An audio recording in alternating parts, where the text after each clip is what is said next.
Ролик подготовлен в рамках проекта наращивания потенциала в области прав на свободу вероисповедания при поддержке Центра религиоведческих исследований и Search for Common Ground.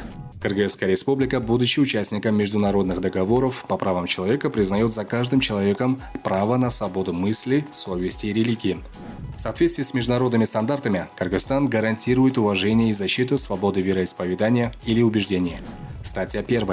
Конституция Кыргызской республики гласит: Кыргызская республика – независимое, суверенное, демократическое, унитарное, правовое, светское и социальное государство.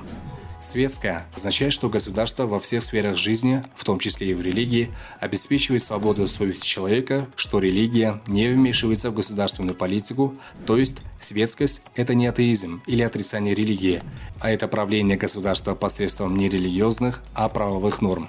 В светском государстве религия имеет свое определенное место. Государство не навязывает ту или иную религию своим жителям. Религия не вмешивается в государственные дела, а государство, в свою очередь, не вмешивается в дела религиозных конфессий. Решения государственных органов не могут иметь религиозного обоснования. Не создаются политические партии на религиозной основе. В светском государстве каждый гражданин вправе свободно выбирать какую-либо религию, также вправе отказаться от религиозного убеждения. Каждый вправе свободно выполнять свои религиозные ритуалы. В светском государстве каждый вправе строить религиозные учреждения для вероисповедания. Верующий в светском государстве прежде всего человек и гражданин. Светскость не означает запрет религии. Светскость – это мирное сосуществование граждан с разными религиозными предпочтениями.